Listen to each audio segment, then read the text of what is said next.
મનરેગામાં કામ કરનારા કેટલાક એજન્સી જે છે એ જેમની તપાસ થઈ રહી છે. એટલે સ્વાભાવિક છે, જિલ્લાના સંસદ સભ્ય તરીકે મારે જાણવું જરૂરી છે. એટલે મેં એમને સામેથી બોલાયા, કામ કર્યું હતું અને હું જાણવું પણ છે એમને.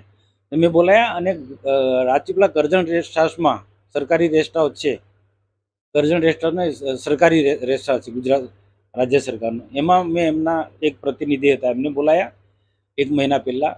ને એમને પૂછ્યું, ભાઈ સાચી વાત તમે કહો, જે છે તે તમે કહો કે આ કઈ રીતના શું છે. મને બહુ સ્પષ્ટ કહ્યું કે એમણે આ બધું સેટિંગ ગાંધીનગર લેવલથી હોય છે.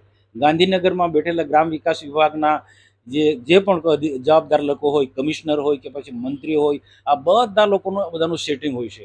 એજન્સીને કામ મળે ત્યાં સુધીનું સેટિંગ હોય છે. અને ત્યાર પછી જિલ્લા વિકાસ અધિકારી હશે કે પછી ડીઆરડી નિયામક છે કે તાલુકાના અધિકારીઓ, આમાં બધા ઇન્વોલ્વ હોય. અને પદાધિકારીઓ પણ, જે ચૂંટાયેલા પ્રતિનિધિઓ હોય, એમાં ધારાસભ્ય હોય કે જે પણ હોય, પાર્ટીના ઘણા બધા, દરેક પાર્ટીના લોકોને, બધા લોકોને આણે ફંડ આપ્યું, મને કીધું, મને યાદી બતાવી. એટલે આજે તપાસ, એટલે હું કહું કે તપાસ એવી રીતના થવી જોઈએ કે ઉચ્ચ કક્ષાની કમિટી બનાવે અને આખું એને પણ પૂછવું જોઈએ કે આ કોણ કોણ આમાં ઇન્વોલ્વ છે, કોને કોને એને ફંડ આપ્યું છે. શરૂઆત ગાંધીનગરથી કરે. ગાંધીનગરના દૂધે ધોયેલા નથી, તપાસ તો આપી દેશે, પણ પોતે પોતાના દેવા તળે અંધારું એ જોતા નથી.